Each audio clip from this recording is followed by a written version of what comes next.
Ladies, let's take our seats.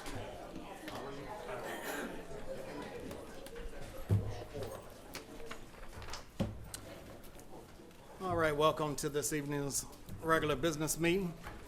We're going to have our invocation from Pastor Daniel Perry, youth pastor of Fountain of Faith Missionary Baptist Church in Riverdale, and to be followed by the Pledge of Allegiance. If you would, please stand with me, Pastor.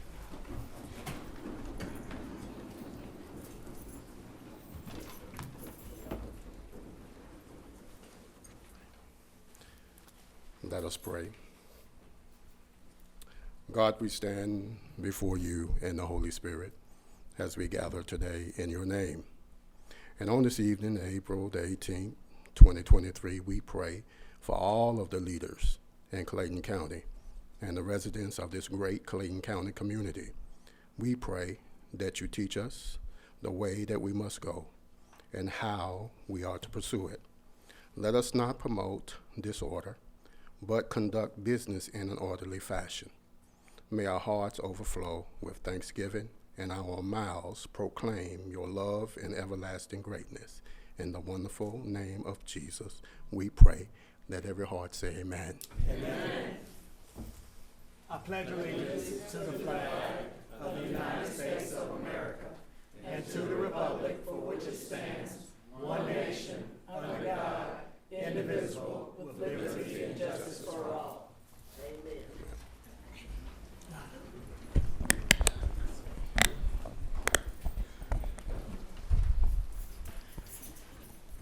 Good evening, everyone. Welcome to our April 18th regular business meeting. The first order of business is the adoption of the agenda. Do any board members have any amendments? Yes. Commissioner Franklin. I'd just like to take item 2 separately, that's all. All right, any others? All right, hearing none, entertain a motion to adopt the, the public hearing. No, this is on resolution. I'd like to add, if possible, Resolution 2023-87, which is a resolution authorizing access and utility easement to iOS Morrow, Georgia LLC, to authorize the chairman to execute all documents necessary to carry out the same and otherwise to perform all acts necessary to accomplish the intent of this resolution, to provide an effective date of this resolution for other purposes. The reason why we're asking to add this is that the property owner just north of the Justice Creek Greenway does not have access to their property. The public road stops, then it's Justice Creek Greenway, and then another portion right above that. So they're trying to sell the property, and they need legal access to come over the county's property to get into theirs. And so the closing is going to be before the next board meeting, which is why I'm asking to put it on for today. All right, I will put that in the form of a motion. Is there a second? Second. Second by Commissioner Franklin. Are there any questions? I do have one. Have we run this by community development to get that map structure correctly for this? There is, well, it's actually T&D. Okay. We're working with them on extending the public right-of-way so that they can get onto that property. But in the meantime, they just need to have access to it till we get that all taken care of. Thank you. And within my motion, I'm asking for that to be placed on the consent agenda. All right. Any other questions? Those in favor, aye. Aye. Opposed? It's unanimous. Okay, at this time, I will accept the motion to adopt the agenda. So moved. Is there a second? Second. Any questions? Those in favor, aye. Aye. Opposed? It's unanimous. Our next item is a proclamation, Economic Development Week, presented by our Economic Development Officer, Erica Rocker.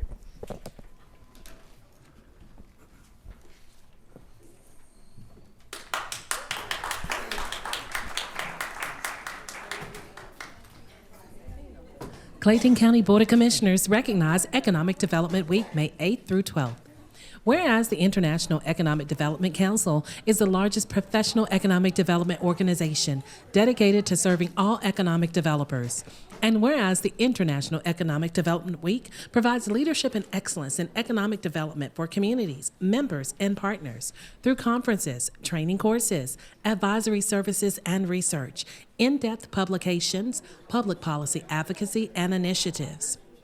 And whereas the economic developers promote economic well-being and quality of life for communities by creating, retaining, and expanding jobs that facilitate growth, enhance wealth, and provide a stable tax base, and by establishing meaningful partnerships.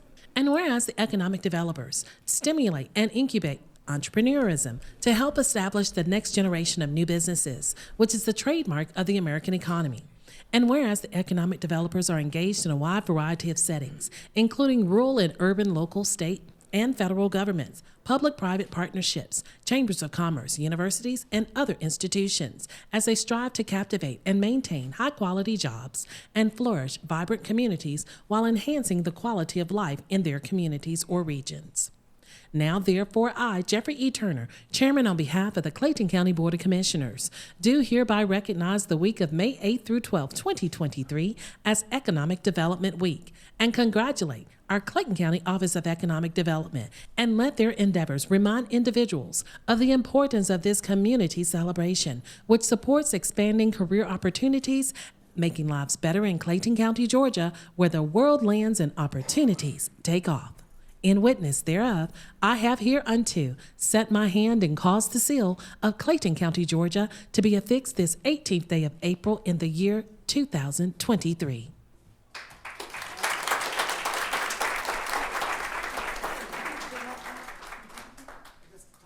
Oh, okay.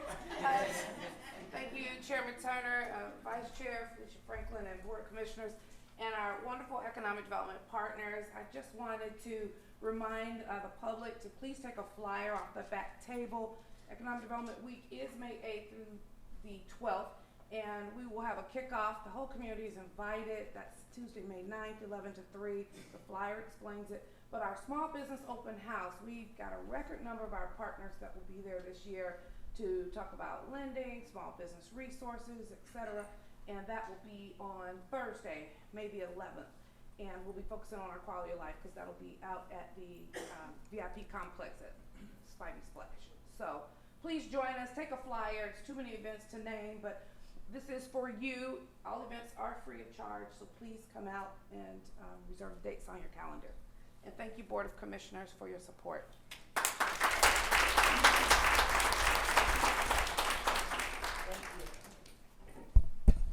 Our next proclamation, National Library Week, presented by Chairman Turner. Clayton County Board of Commissioners recognize National Library Week, April 23rd through 29th, 2023. Whereas Clayton County is honored to celebrate all the libraries around the world that provide the opportunity for everyone to pursue their passions and engage in lifelong learning, allowing them to live their best life. And whereas libraries have served as trusted institutions for all members of the community, regardless of race, ethnicity, creed, ability, sexual orientation, gender identity, or socioeconomic status. And whereas libraries strive to develop and maintain programs and collections that are as diverse as the populations they serve and ensure equity of access for all. They adapt to the ever-changing needs of their communities, continually expanding their collections, services, and partnerships. And whereas libraries play a critical role in economic vitality of communities by providing internet and technology access, literacy skills, and support for job seekers, small businesses, and entrepreneurs. And whereas libraries are accessible and inclusive places that promote a sense of local connection, advancing understanding, civic engagement, and shared community goals. And whereas libraries are cornerstones of democracy, promoting the free exchange of information and ideas for all. And whereas libraries, librarians, and their staffs are joining with their supporters and advocates across the nation to celebrate National Library Week. Now, therefore, I, Jeffrey E. Turner, Chairman on behalf of the Clayton County Board of Commissioners, do hereby recognize the week of April 23rd through 29th, 2023 as National Library Week. During this week, we encourage all residents to visit their library to explore the wealth of resources available and to remind individuals of the importance of our community libraries that help connect people with information and people with people. In witness thereof, I have hereunto set my hand and caused the seal of Clayton County, Georgia, to be affixed this 18th day of April in the year 2023.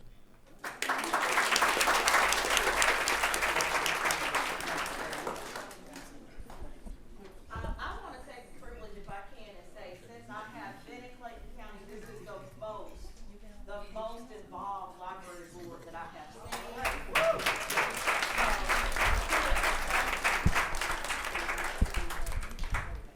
Our final proclamation of the night is our Delta Sigma Theta Sorority Incorporated Atlanta Suburban Alumni Chapter's 30th anniversary. This is presented by Chairman Turner. Clayton County Board of Commissioners recognizes the 30th anniversary of the Delta Sigma Theta Sorority Incorporated Atlanta Suburban Alumni Chapter. Whereas the Atlanta Suburban Alumni Chapter of Delta Sigma Theta Sorority Incorporated is celebrating its 30th anniversary this April 24th, 2023. This chapter was chartered on April 24th, 1993, with 74 members and has grown to over 200 members. And whereas this organization is committed to constructive development of its members and to public service, with a primary focus on the Black community, this chapter of the Delta Sigma Theta sorority serves the city of Atlanta, Clayton County, and Fayette County. And whereas this chapter's major programs are based upon educational development, economic development, international awareness and involvement, physical and mental health, and political awareness and involvement.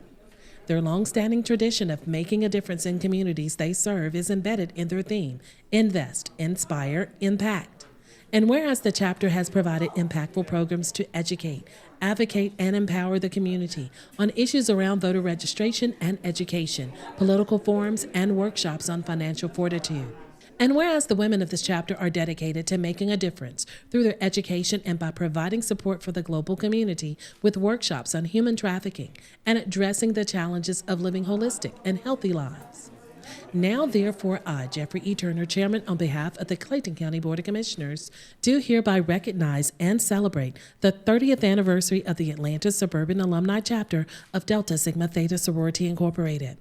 In witness thereof, I have hereunto set my hand and caused the seal of Clayton County, Georgia, to be affixed this 18th day of April in the year 2023.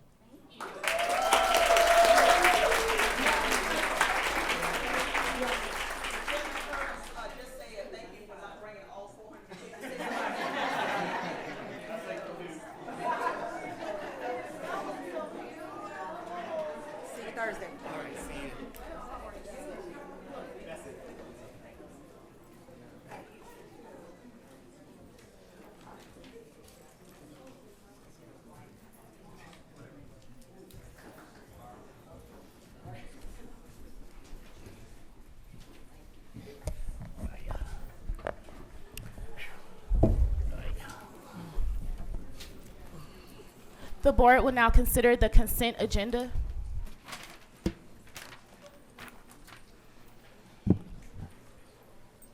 Give just a minute for the ladies to go ahead and exit out. Apologies.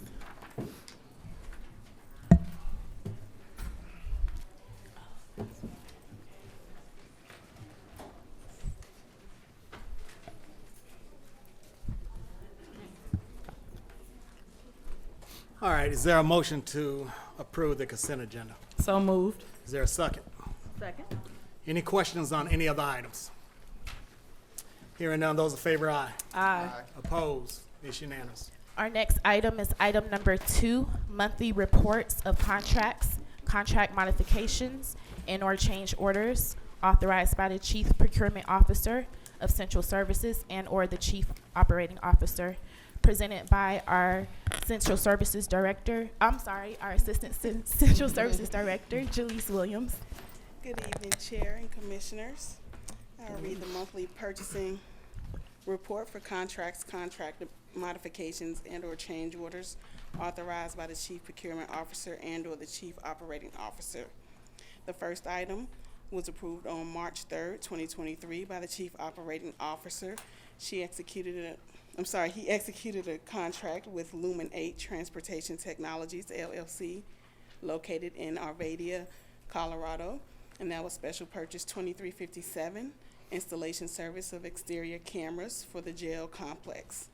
The purpose was to install services for exterior cameras for the jail complex in the amount of $72,840.75. The next item was approved by the Chief Procurement Officer, and it was a written contract agreement with American Traffic Solutions Incorporated, DBA. Is Vera Mobility, located in Mesna, Arizona, and that was for RFP 1916, Automated Red Light Camera Enforcement Systems. And that was a contract amendment to extend the contract until June 16, 2023. Item number 3 was executed by the Chief Procurement Officer, and that was a written contract with Ready Fitness, located in Beaufort, Georgia, for Special Purchase 2388, and it was the purchase of installation of fitness equipment at the Virginia Burton Gray Recreation Center, and the purpose was to purchase and procure installation of fitness equipment at the Virginia B. Gray Recreation Center for an amount of $45,503.26.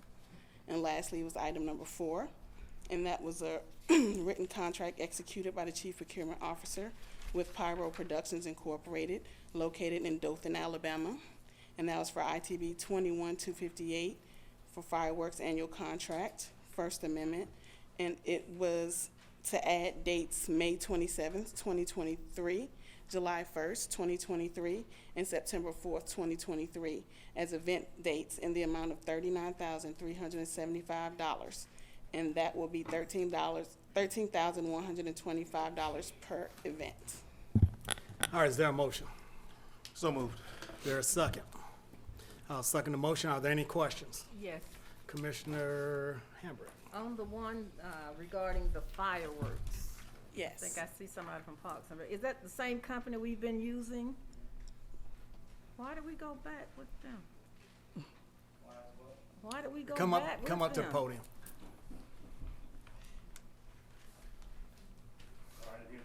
No, I'm wondering why did we go back with them? Because last year they were not good. They had one mess up on the first show, and the 2 shows afterward were okay. They were pretty good. Okay. They did make up for their first show that the pyrotechnics mechanically messed up at the start of it, but their last 2 shows were pretty good. Okay. So we have gone with them to check them out for one more year and Okay. see how it goes. Thank you, because they really messed up. Thank you. Thanks. Any other questions? I have a question. Commissioner Franklin. Yes, the RFP for June 16th to extend the contract. Read that one for me again. Yes, and I'm sorry, that is to extend the contract term to June 16th while we re-procure. And I think that one will be awarded soon. We just had to get some things, Okay. get it together with GDOT so we can get the red light cameras functioning. And I know the PD, I was working with Josh Carr and the PD to get that done. Okay, thank you so much. All right. Any other questions? Those in favor, aye. Aye. Opposed? It's unanimous. Our next item is item number 16, discussion item.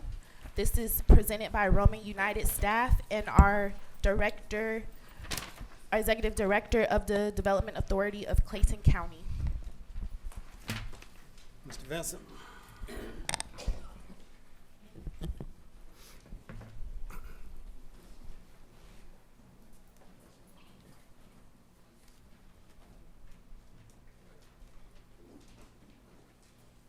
Good evening, Chairman Turner and Commissioners. I have tonight with me Mr. Jock Roman, and he'll introduce his team and give y'all an update on the Roman United project.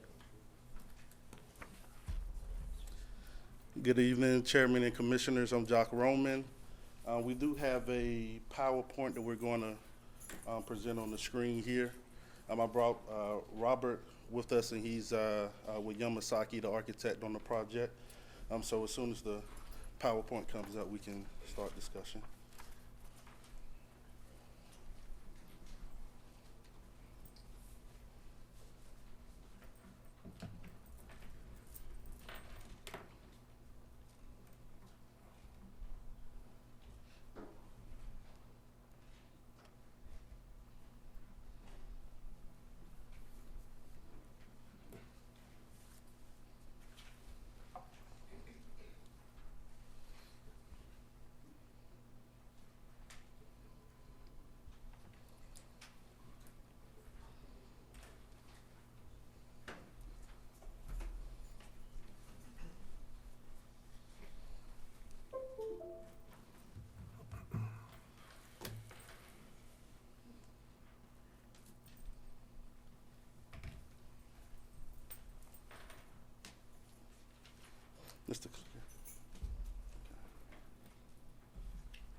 of course, we're Roma United. We just want to give a kind of a brief project update of what's going on with the project right now. Since the last update, we came up with a detailed master plan layout submitted in mid-December. The DRI process and other site studies have been initiated. Right now, we're kind of next is a response for county comments on the master plan, in which is the incubator, to be able to close out preliminary master plan and concept stage entirely. So once we get that, we'll be able to move forward with on the project incubator side, and also along with everything else that we've been doing.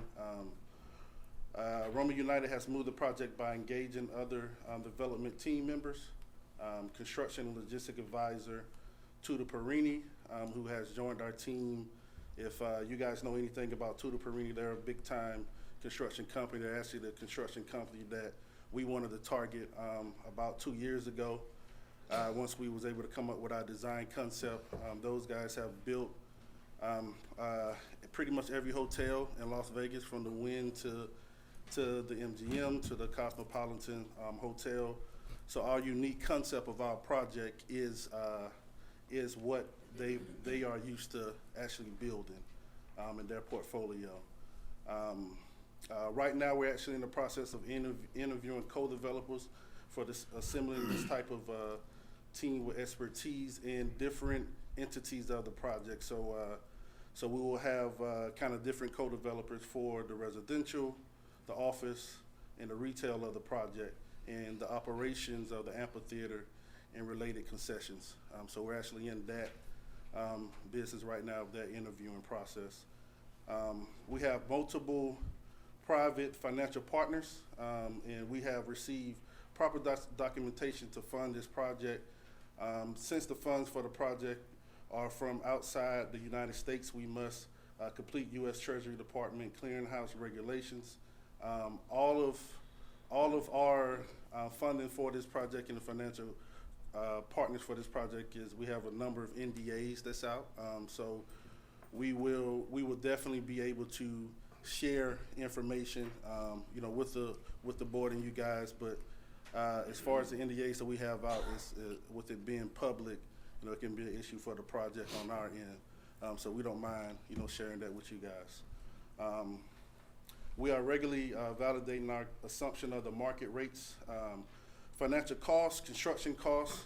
As you guys know, this is a huge project, so things have particularly changed throughout the market in the last 2 years. So we have to ensure that we satisfy our business model. The master plan is as a living document, will refine over time and as more information becomes available.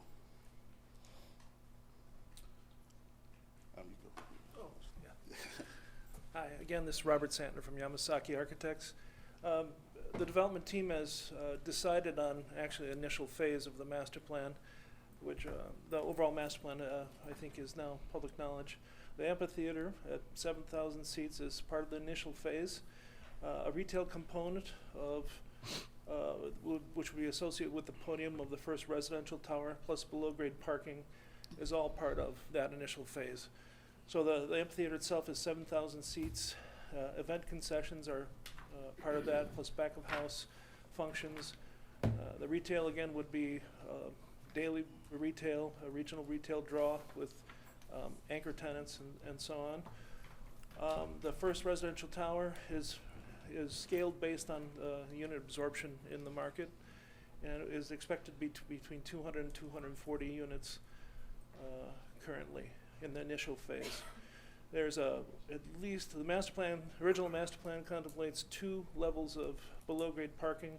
We're now, because of some of our initial on-site studies, we're actually able to do 1 level below grade and are proposing a semi-recessed parking structure on the west side, since the site slopes 10 feet from Conesboro Road down to the water feature on the west side. So there's a study we're currently diving deeper on, and actually is going to be assisting us with some of the cost of the parking component.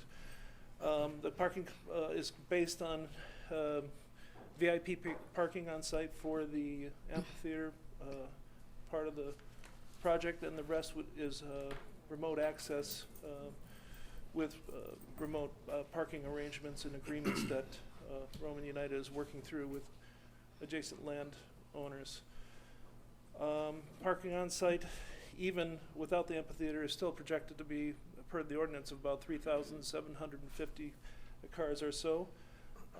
We are also looking at doing a non-simultaneous use study, if you want to hit the next button there. So yeah, so then our next steps is actually, we're now that we've defined the initial phase and we've got an updated layout that we're pursuing, we're then going to restart our traffic and DRI effort, because those things work together in order to define off-site site improvements and the effect of the initial phase as well as subsequent phases.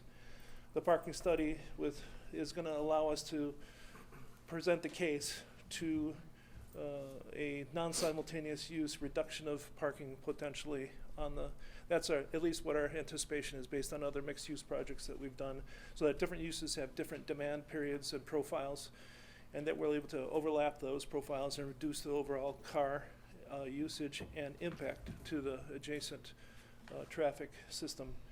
We're also doing deeper dives on service access for the event venue itself and how to prevent traffic issues on site for service traffic as well as pedestrian traffic. So our primary focus is creating a proper pedestrian environment with the amphitheater as the centerpiece, concessions, and a full retail venue with housing that is supporting all that, as well as in the future phases, the hotel and the office, as you may recall. So again, we're doing deeper dives right now on this information, on the infrastructure, if you will, if you want to click again. And so that we're anticipating completing all the site studies with the new initial phase and overall phase considerations for the DRI by June 15th. The master plan would then need to be updated and re-presented, we feel, by August 30, which we'd require some review period again with the county for the second phase and the deeper dive and the supplemental information they would be receiving from the initial submittal by September 15th, so that we'd be able to start in earnest an AE phase 1 design around September 15th or so for the initial phase. So the incubator itself is actually further along, and we could anticipate a completion of construction documents early December and a construction start as soon as December 30 on that one, 2023. The schematic design completion for the rest, which is a little more complex, would coincide with December 30 end date, the end of the year. Would there be a design review period? We'd look for a design development entitlements process extending to roughly April 30, 2024. If you want to go to the next slide, which would then, after that entitlements process and design development phase review, we'd go through and split that into multiple bidding packages, site work, starting in June for construction documents completion, residential tower and podium between September and October would be complete, and then we go through a bidding process which would roughly start August 15th on the site work in earnest on the site, and then the residential tower and podium coming out of the ground November, December of 2024. So it's just a rough synopsis of the schedule as we see it now. Okay, guys, so we'll leave the last couple minutes. You guys got any questions on the project or moving forward? Are there any questions? Yes, I do. Commissioner Anderson. First of all, I'm just going to say this. Are the dates that you're showing us here for the incubator, are they the revised dates or from what was on the contract? You want to? Yeah, these are the revised dates after going back and calculating for the incubator and the entire project. Okay. So because it's in a part of the entire project. Well, I'm just going to say that I was the one who asked for this to be put on the agenda because again, this is supposedly going to be built in District 1. I'm really disappointed in what you all have shown us tonight. As I've gone through everything, and as I've gone through the dates, as I've gone through what you all have given us before you got our $559,000, I am questioning that because I am tired of our the taxpayers' money being used and given away for nothing. And this presentation tonight is horrible, and it's nothing. And we got to do better. We have to do better. We have to do better for our taxpayers. We have to do better for our community. And for you all to bring this to us looking like this tonight, just as you brought the things that you brought to this board in order to get that $559,000, which was cut and paste, nothing showing any type of site plans that look like anything, is just, I can't even think of the words. You all need to give us our $559,000 back tonight. Not tomorrow night, not any other night. I called you here because I want the money paid back to the citizens of Clayton County. It's time for us to move forward. And I am tired. Mr. Vincent has come up here and lied to us. And you all are coming up here. And I'm just going to say, this is not going to happen. It's not going to happen. Stop playing games. You all have not produced anything. And this is not going to be on District 1. And I wasn't on the board when it happened, but guess what? I'm going to still fight for the citizens of Clayton County because this is terrible. This presentation is terrible. It's pathetic. And that's why I brought you all here tonight because, again, I'm going to tell it just like it is. So, again, I want to know where is the money, when are you going to write us a check, and when are you going to give us our $559,000 back so I can take care of those citizens out there and get them a real work, live, eat, and play in Clayton County? Comments on that? No, we don't have any comments on that, ma'am. Well, Mr. Reed, can you tell me where we are on getting our money back? Because you have sent them a letter. I think you sent them a letter or an email back in March. And you, due to the failure to meet what the agreement that they were supposed to do with the county, you asked them for the $559,000. Mr. Vincent told you no, but I'm not going for no. I want our money back.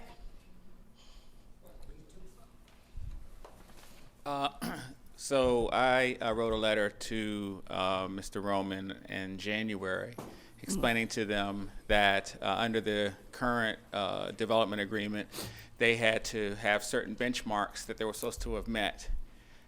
And I received a response back from Mr. Roman acknowledging that I had sent that letter to him. So I'm a little concerned or a little confused as to why he's still listing an incubator here when we've said that there is no incubator because they haven't met the timeline that was in the existing agreement. Again, I have asked him to return the money, and he can respond to that. Mr. Reed, Commissioner Mr. Chair, I want to make sure that we're clear on something because there was a mention of revised dates. And you're mentioning the original agreement. This board never revised any dates. We never approved any revision of dates, so there is not an extension at all. Furthermore, Dr. Anderson, I really appreciate the fact that you're able to put it as plainly as you did, but the one thing we have to do as a board is hold all accountable. That's right. So, Mr. Reed, as opposed to sending a letter, you should send what's called an ante-litem so that we can ensure that everybody understands where we are. The other thing I would like to do is to have Chief Murkison come up and give his analogy of where we are. The Roman United team, if we could have our team come up, that would be great. I think there's a lot of confusion based upon what was presented to us versus what we got. And I would like for you to come up and Chief Murkison. Yes, sir. Good evening, Mr. Chairman, Madam Vice Chair, members of the board. Commissioner, where would you like for me to start, ma'am?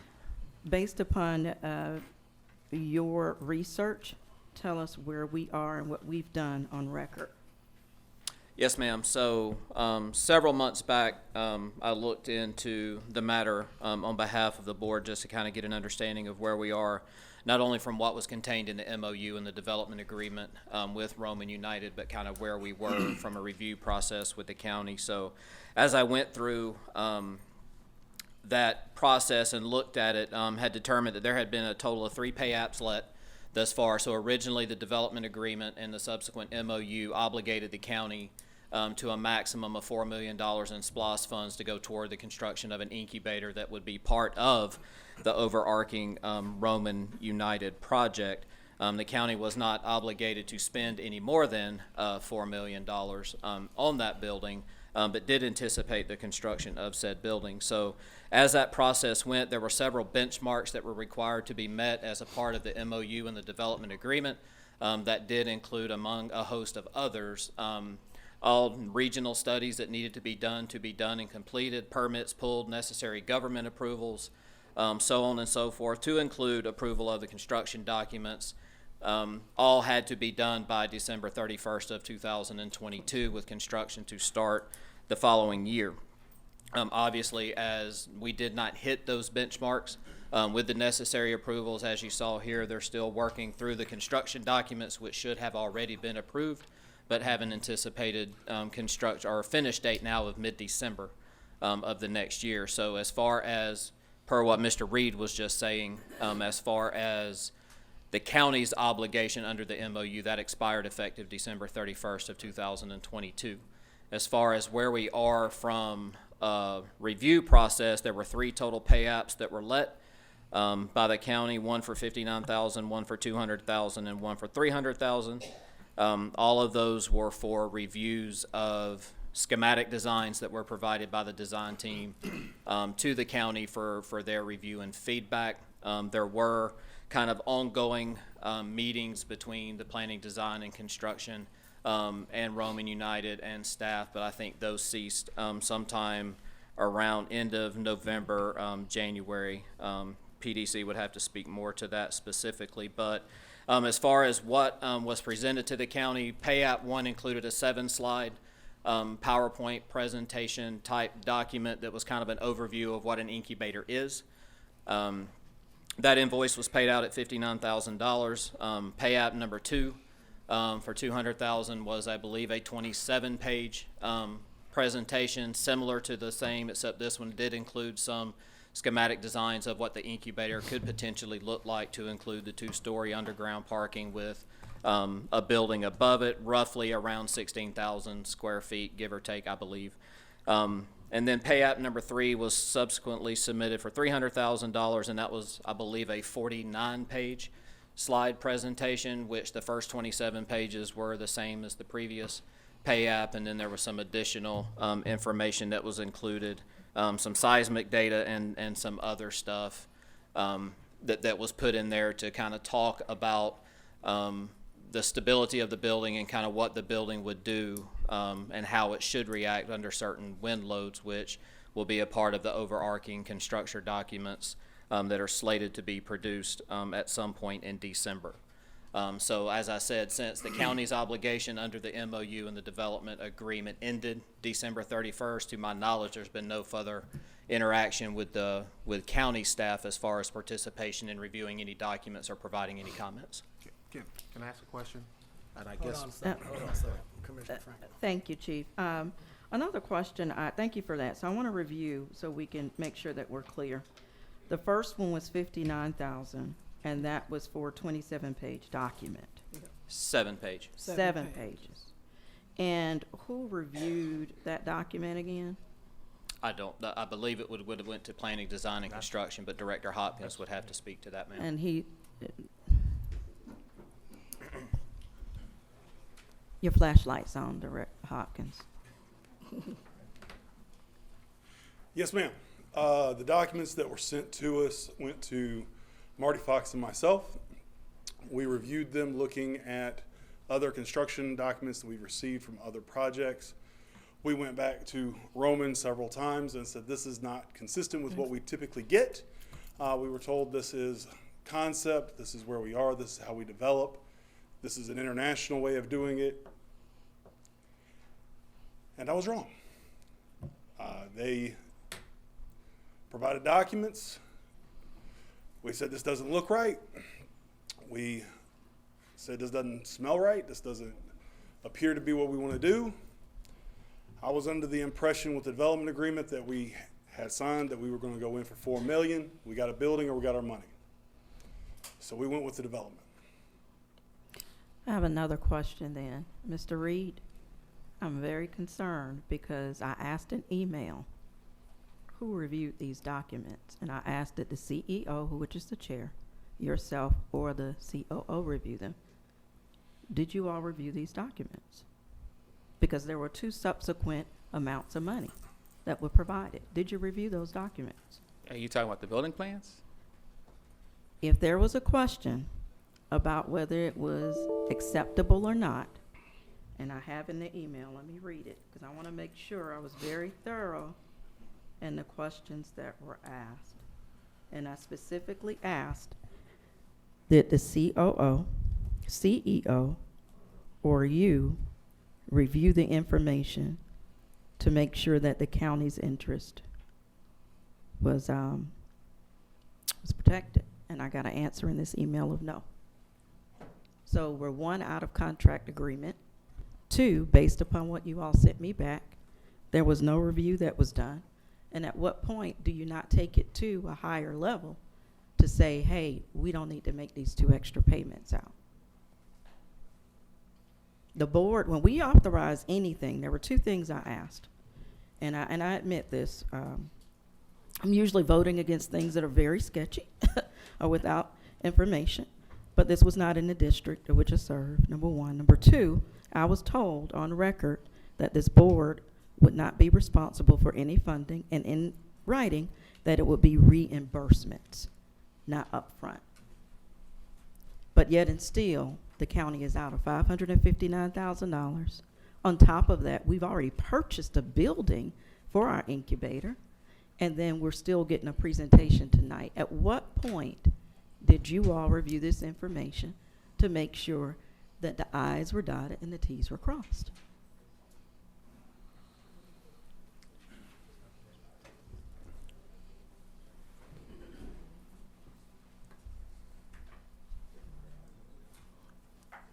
Do we need to do this in executive session? Because I'm ready for the Annie Lightem letter at this point.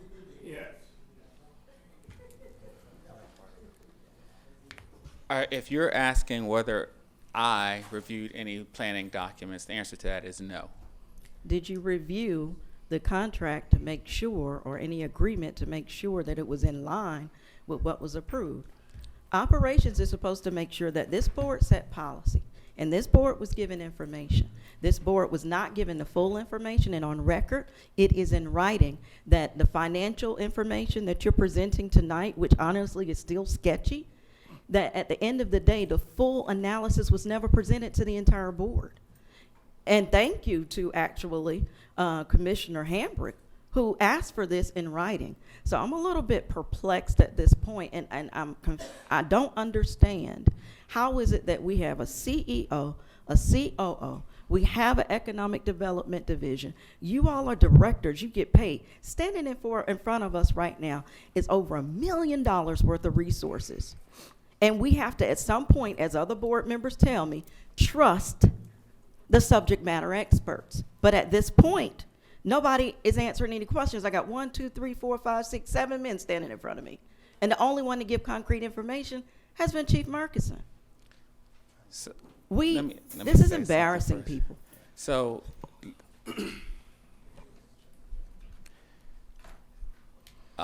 if you are asking whether our legal staff looked at planning documents, the answer to that is no. If you're asking whether our office was involved with drafting the agreement, the answer to that is yes.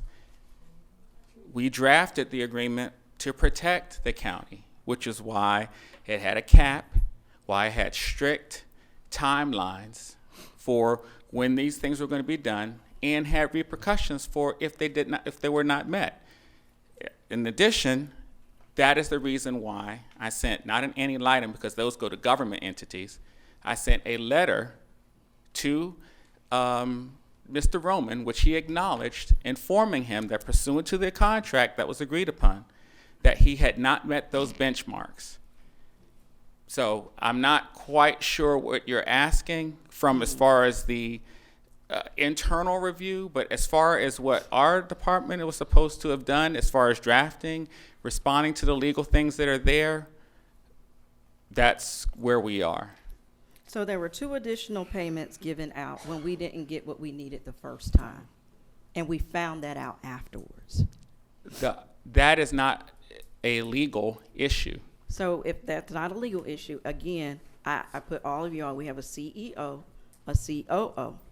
And even though you're saying it's not a legal issue, I say that it is, because at what point do we not make sure that what's in an agreement is actually being done? And, Mr. Chairman, can I? And I just want to say, if you saw the renderings that were sent in by Roman United, it looked like something that had been taken off a website and cut and paste and just thrown on a piece of paper. Most definitely. And when we look for quality work to be done in Clayton County and people want to come build, we can't accept anything that looks like that and just give them money, $200,000, $300,000 like that. The letter that they gave us was from a cattle company in Australia. Is that correct, Mr. DCO? And we don't even know if that cattle company knows that they even gave us the letter. We didn't even make sure that that cattle company, was legitimate. So we're just taking documents. I am tired of these shell companies. I'm tired of this mess, y'all. And we need to get serious. It's time for us to take care of our citizens in Clayton County. Yes. Now, and that's where I don't care. We need to put our differences aside and start working for the people. We can't just keep giving away money like this, y'all. We have not produced anything for the people of Clayton County in 12 years. We don't have a live, work, eat, and play. When I go down to Henry County, they got roundabouts, they got live, work, eat, and plays, they got everything down here, and we have nothing. Nothing. Y'all want to talk about people talking about us being mediocre and tier 1? We're tier 1 because we choose to be tier 1, because we don't check stuff like this. And from the airport on down, we got to come together, y'all. We got to put our differences aside, stop giving away money to these shell companies that don't exist, and do what we're supposed to do for the people. I want the $559,000 back. I don't care how y'all get it back. Anti them, sue, do whatever you got to do. But if the Development Authority wants to waste time and go on with Roman United, they can. But we're not. Hold on. Chairman. Mr. Stanford, hold on. Go ahead, I'm Ms. sorry. Stanford. So Commissioner asked the question about the operation side of the house. As it pertains to the pay apps, like any of our SPLOST programs and like any of our projects, we actually vet it through the departments. We have quite a few of our departments when we have SPLOST money that we spend millions and millions of dollars, and we actually go through the vetting process for them to look at the program and the projects in front of us. PDC did that in this particular instance. Director Hopkins spoke to specifically, there was a lot of assumptions made in that space that should not have been made. At the end of the day, if you want to hold somebody accountable, you hold operations accountable, and ultimately I'm responsible for operations. But the process that we have in place right now is when the PDC looks at information, whether it's any type of building application in space, they review that information, they take that information, they submit it upline through our finance department or central services or whoever it might be, and then ultimately we pay the application from that end. Are we trying to ensure that we have better processes in place so this doesn't continuously happen? Most definitely. But as Attorney Reed tried to allude to, there is a delineation between the actual approval of the application or the approval of the agreement as it pertains to legal, and then once it gets to the operation side of the house, we do have processes in that our user departments, in this case the PDC, will review those applications and to make recommendations to our finance department based upon payment. So if the question is that I review the actual pay app, no ma'am, I did not. Are we developing work processes to ensure that the C-level suite are reviewing at least a dollar amount that exceeds a certain amount, that we should see that? Most definitely, that's part of our new process. Commissioner Davis. Yeah. I just want to go back to the master plans. You stated the master plans were submitted. When were they submitted and who were they submitted to? They were submitted back in September, and they were submitted to Marty. To Marty? Okay, so Which nothing was has the procedure we've been doing for the whole entire process. Okay, so nothing's come through community development to begin the check as far as a permitting process or anything get moving forward. Yes, sir. So just to clarify that a little bit further, the site master plan was submitted, but once again, it's a high level kind of, here's where this may go, here's where this may go, here's where this may go. Subject to that, and that initial site plan was actually included in the initial 7-page, the second pay app, which would have been the 27-page, I believe, document, did have a kind of a site concept plan attached to it.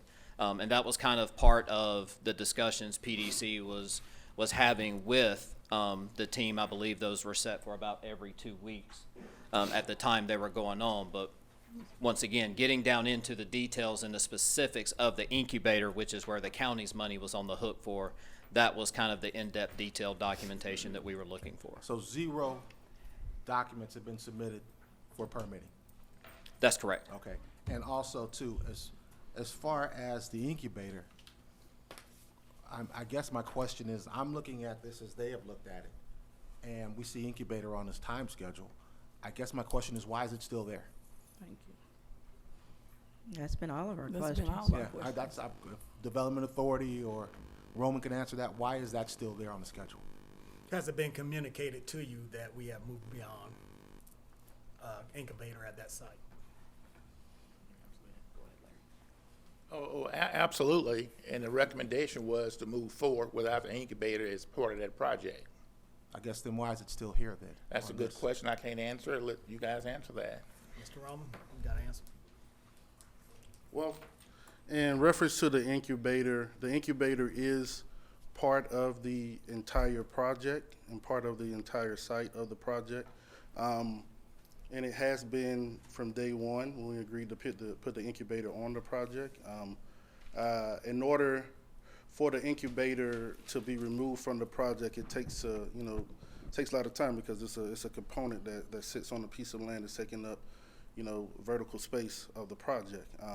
So with that being said, if you guys want to X out the incubator on the project, that's fine. That's fine and dandy. But we wanted to show that, even in the actual contract, we got a start date of the incubator of 2024, right?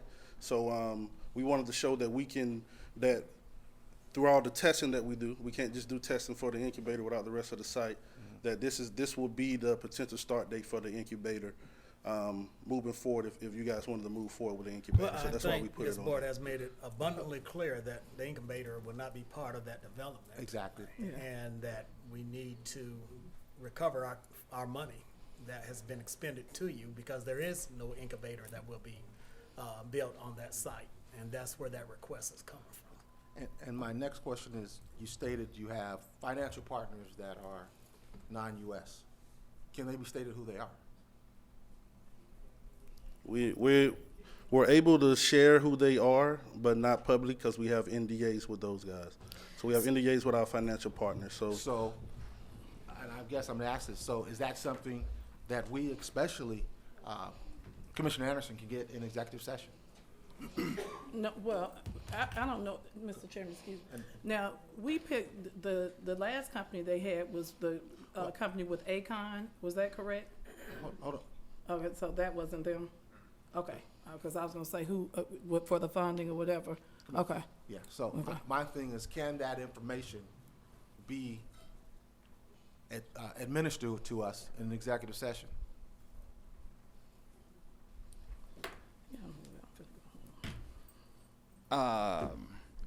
Yes, given the fact that I sent them a letter as to the range of issues that is an option if we do not voluntarily get the 559 back.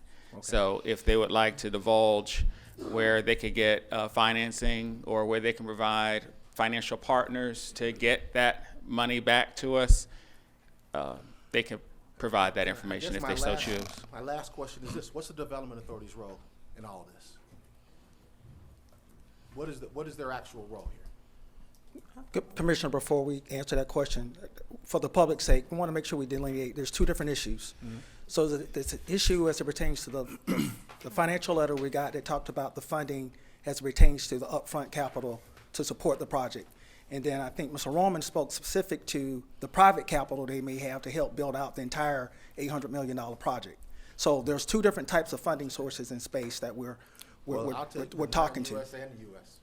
We can provide it all. Because right now, I believe this board is operating blindly.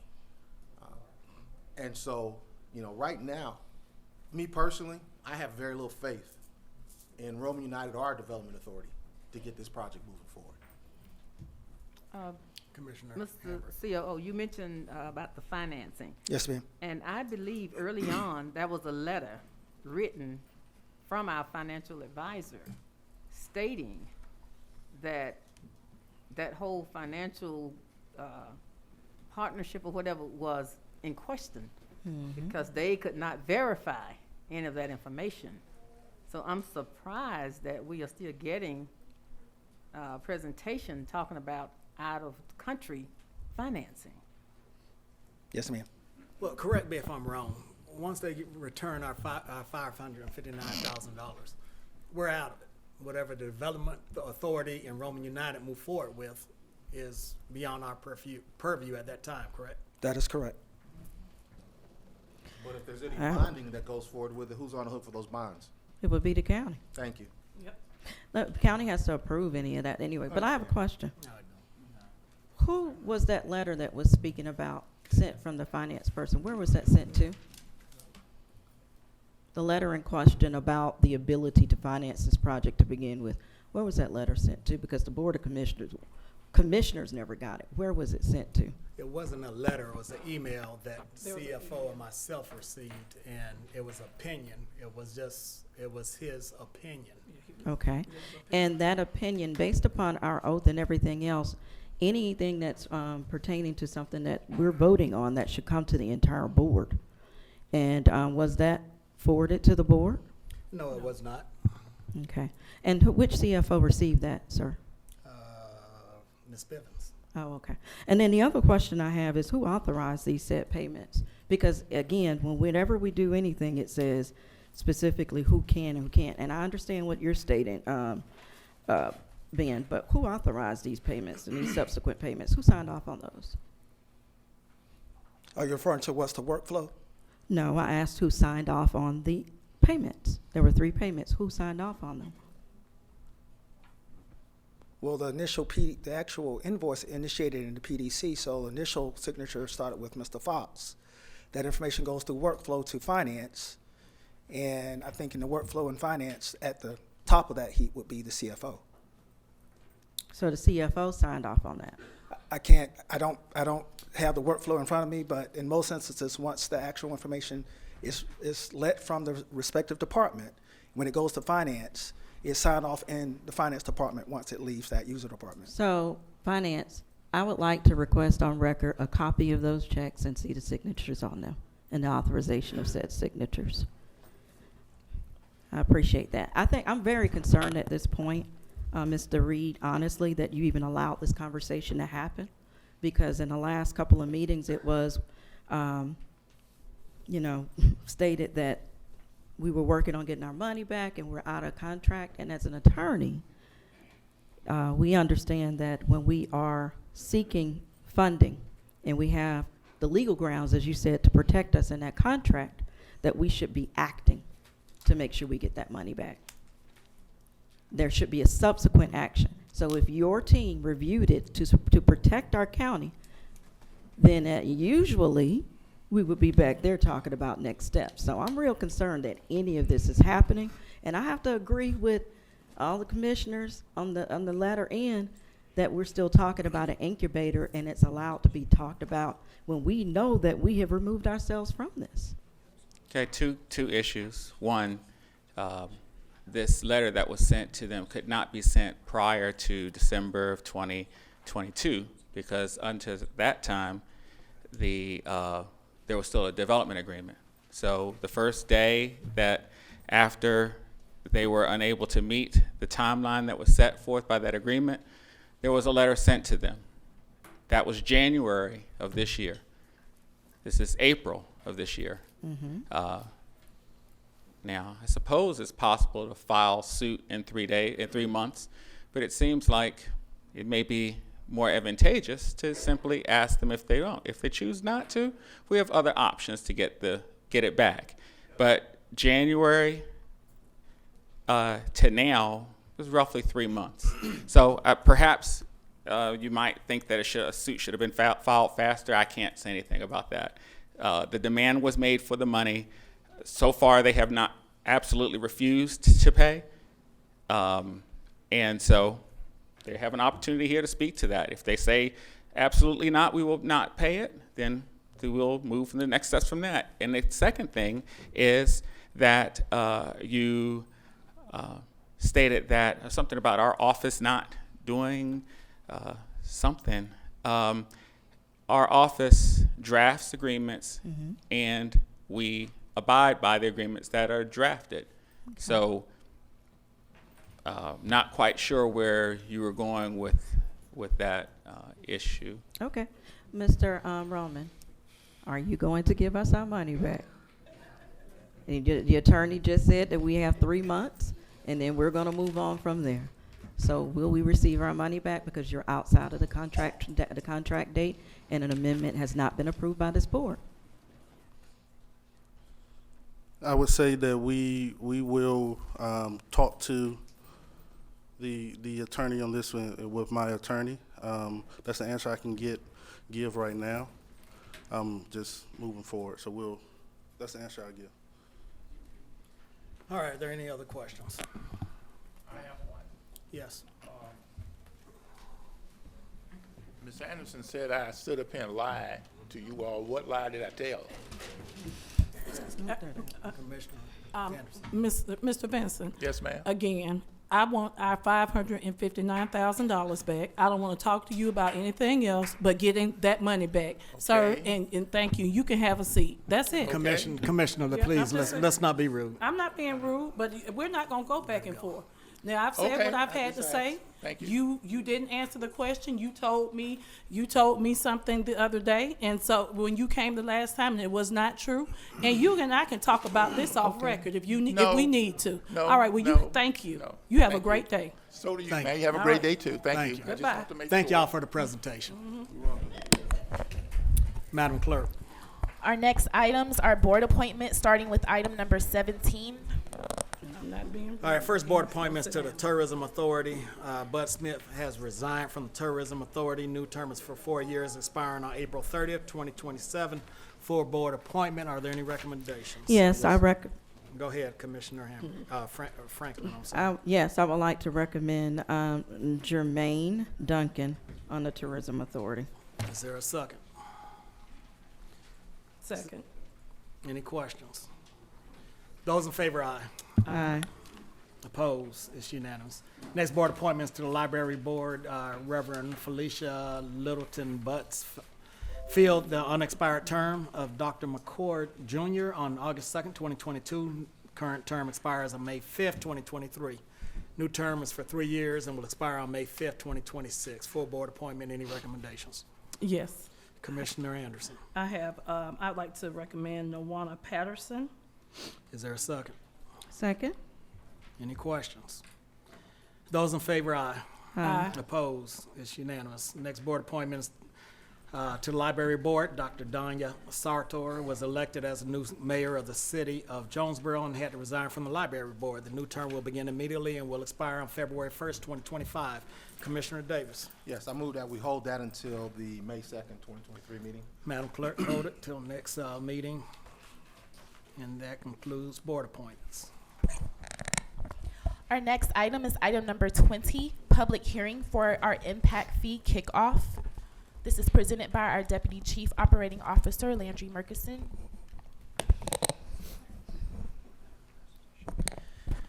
Good evening again, Mr. Chair, Madam Vice Chair, members of the board. So quite a couple months ago, Resolution 2022-170, thank you, sir, approved by this board, authorized the creation of a development impact fee committee to study imposition of impact fees in accordance with the State of Georgia's Development Impact Fee Act. As required by the Act, we are required to hold an initial public hearing as we get ready to kick off the process of going through. Our consultant, WSP, represented by Lee Walton, who is here to actually give you the presentation, has already been at work for months gathering data from our user departments and doing a lot of the groundwork that we need to actually start creation of the ordinance. So this will serve as that initial public hearing as required by state law, and I will kick it over to Mr. Walton to let him run you through the presentation. Thank you, Chief. Good evening, Mr. Chairman, Madam Vice Commissioners. I will be brief.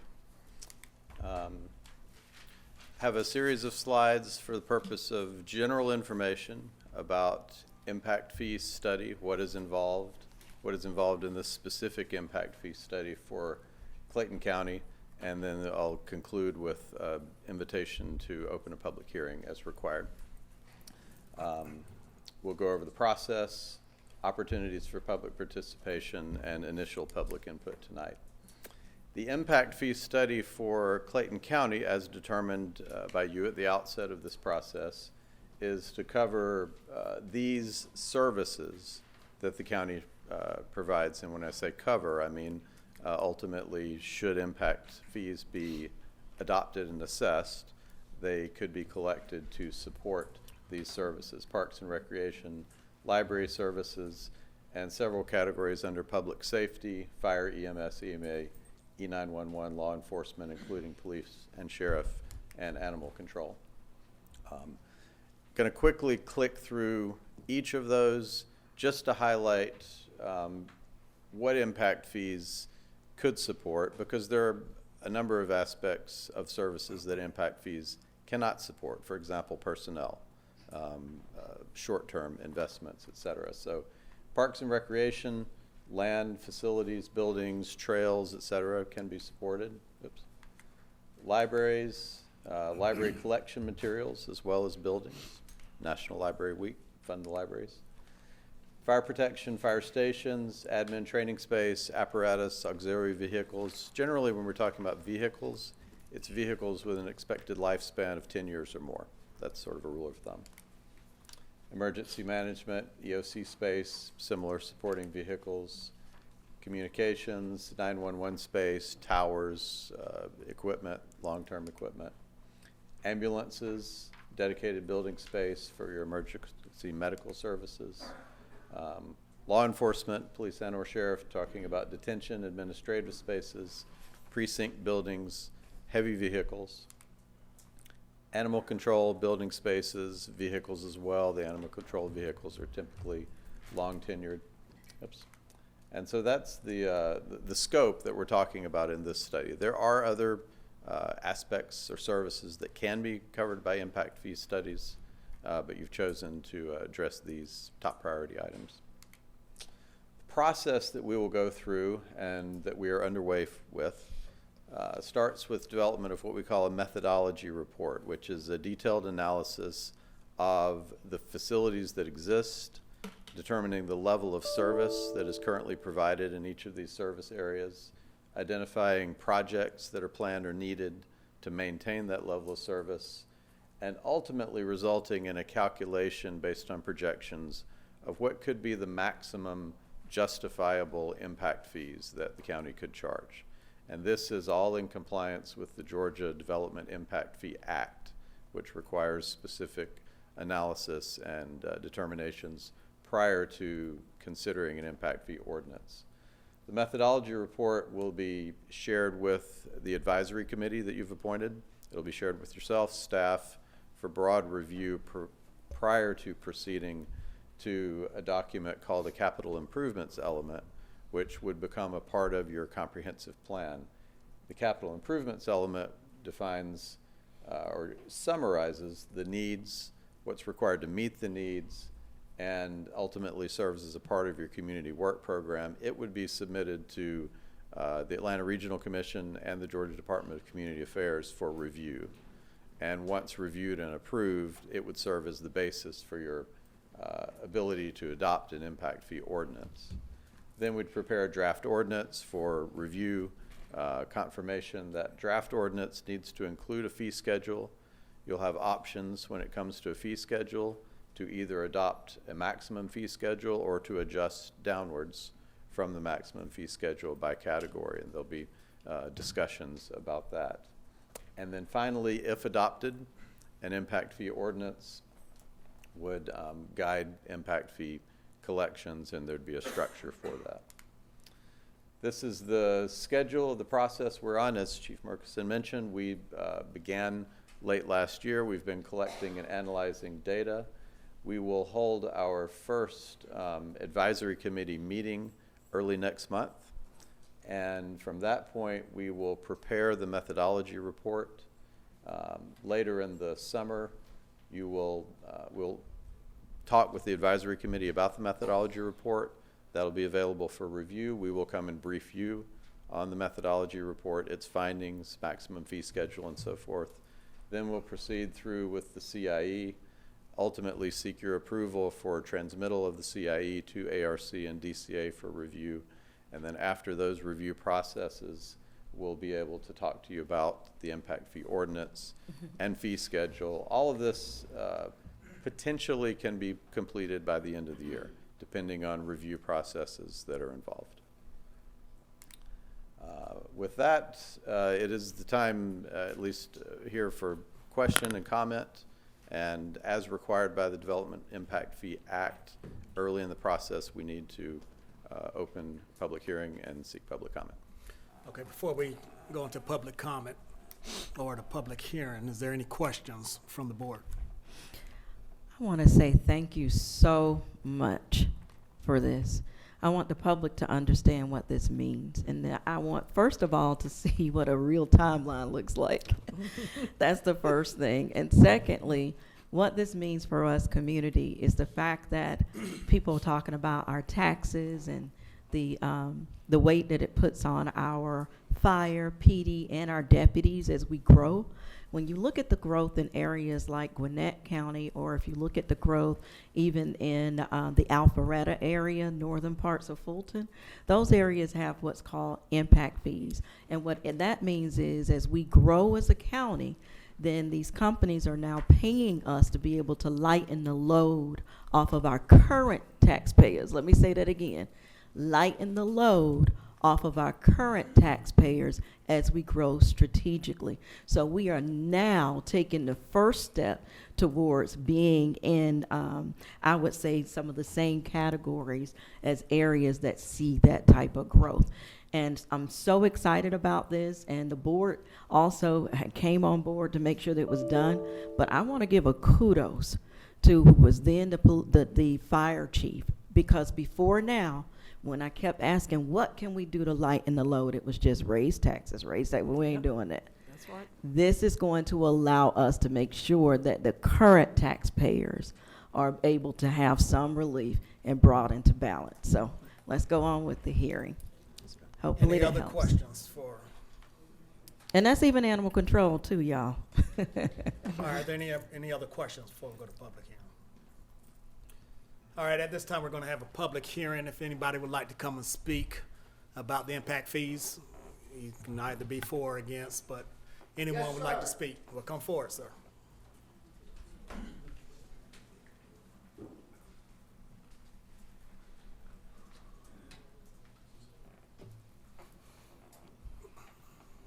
Mickey Garber, unincorporated, Rex, Georgia. Madam Clerk, board members, I feel obligated to talk about these impact fees, but what I don't understand here, he's showing me pictures, just like Roman United did, and that group of people, showing me pictures of what I'm gonna get to lighten my load. But where does he get this money? Now, ultimately, for anybody building a business in this county, you're going to assess them impact fees. Is that correct? Is that correct, sir? Address the board. Excuse, He I'll can answer step that in a aside. minute. Thanks, sir. Yes, sir. So the way I probably should have gone into greater depth about how, in a common sense manner, impact fees actually work. Applicable to new residential development as well as new commercial development. At whatever point a developer, a builder, comes in to acquire a building permit, which is you pay for a building permit, and that's a scale, different matter based on size of building, expense, and so forth. If impact fees are in place, at the same time, the developer pays the impact fee. Impact fees are assessed on new construction, whether it be residential or commercial, on the premise that new construction brings new people to the community, population increase in demand for services, et cetera. And the principle is that the impact fees help to offset the expenses for services needed to maintain consistent level of service. So impact fees are collected according to new construction and based on a fee schedule that you set, but that has a cap based on analysis of the extent to which each type of new development impacts these services that we're talking about. Thank you for that explanation, Mr. Garber. Sir, thank you for that explanation. However, I would like to argue the fact that these fees that he's talking about drives the prices of whatever we buy from the store. Ultimately, that lessens the value, comes out of our pocket where we spend the money in this county. So you're not delivering any services greater for me. You're just rearranging the lot of money, as in a shell game. It just don't make sense to me. Ultimately, this money, yes, they charge that builder more for his building, for the fee, but the buyer of that building that lives there, ultimately it comes out of his pocket, and which drives up the prices in this county. I'm against impact fees, and I'm against raising taxes. However, that is my comment at this point. It's a subject that's going to require a great deal of study before you start doing this, because it's going to drive those businesses elsewhere where they don't have to pay an impact fee and comes out of the consumer's pocket. Mr. Garber. Thank you. Mr. Chairman. I respect your opinion, but we've done the work, and if I would like for you to come back and let us know the areas that already have, and I think I already told you, Gwinnett, Alpharetta, the areas of growth already have impact fees. Whenever you grow, you have to have space for growth, and you also have to have the ability to service those people. We're already going into our SPLOS to build new fire stations, and we're already looking at a way to make sure that we can get more police officers, more deputies. So I hear your thoughts, but that is not the case. The data is different. Please come, sir, and share the data, because I don't want misinformation going out to the community. So would you mind? Please let him share the data. I'll step aside again. Thank you, sir. Yeah, can I say something before? Commissioner Hammer. Yeah. I never thought I'd say this, but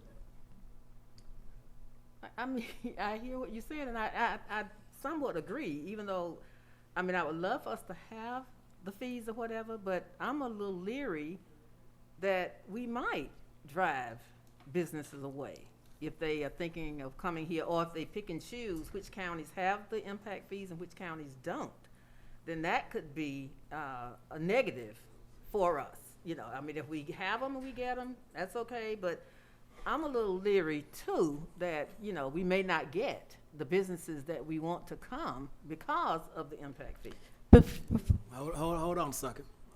Mr. Garber, go to the mic if you're going to say something.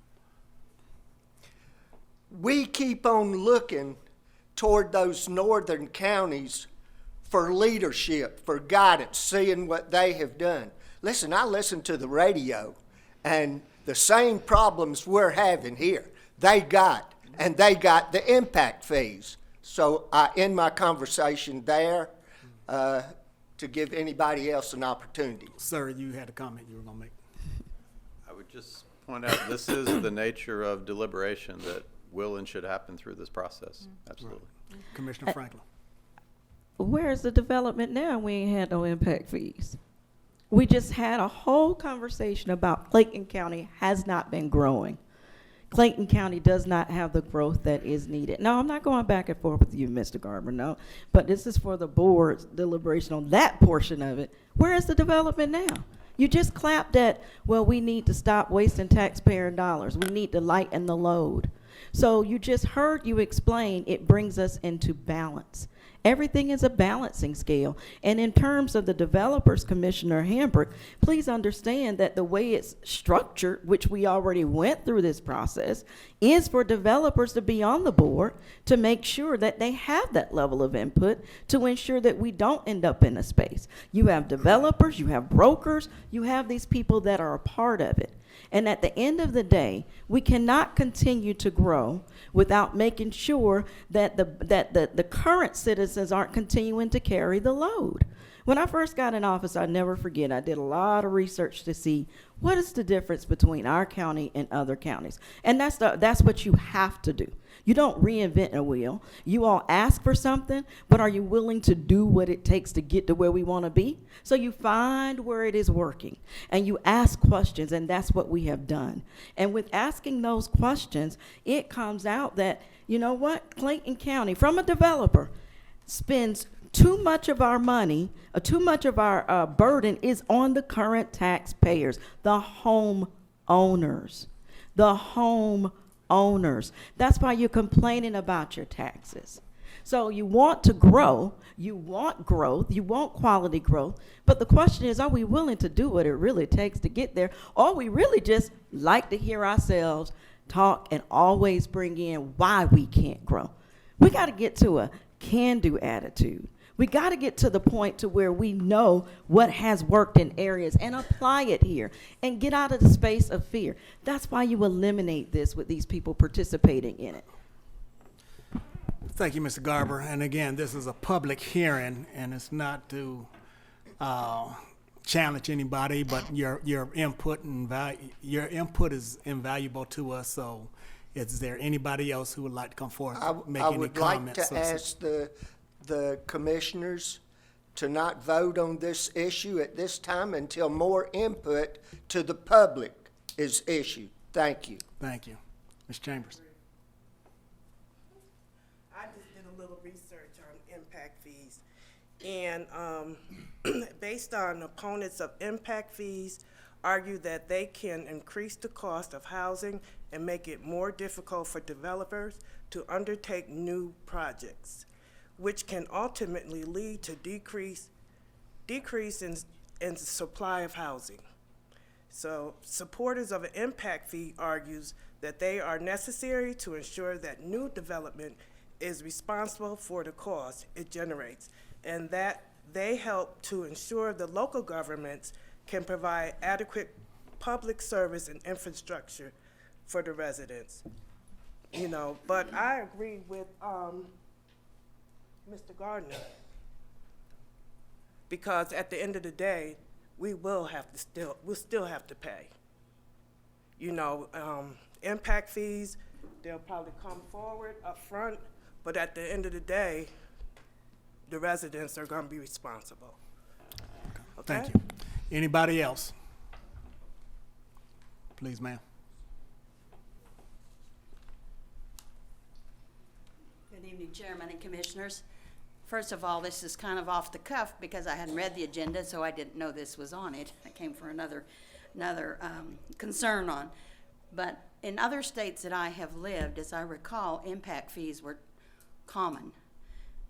Impact fees can increase the purchase price of a home, but it takes some of the burden off of existing property tax people. It is the way for when developers come in, they bring, as was said before, a lot of new people. Mm-hmm. All of these new people need services. Without the impact fees, the people who are already living there, the property tax owners, have to pay for these services for the new people. Mm-hmm. But the impact fees has the developer pay those fees kind of upfront for the increased services that all of those new residents will be using. Now, we have a very renowned water authority. We have wonderful parks and recreation centers, especially in comparison to some of our nearby counties. We have excellent senior centers. We have an excellent library system. And all of these are services that would benefit from impact fees. And I know you've had discussions that there isn't any funding on the table yet for the replacement Jonesboro Library, and I just went, whoa, and maybe there's a funding source for that. So I would support impact fees. People will pay a little bit more for those houses, but a county is known by the type of services that it provides for its residents, and they have to be top quality. You have to fund, you know, the maintenance of the buildings, the employees, and all of that. It costs a lot for these services that we all want. And we all like our roads. We don't have the potholes that some of our surrounding counties have. Thank you. Thank you. Anybody else like to speak?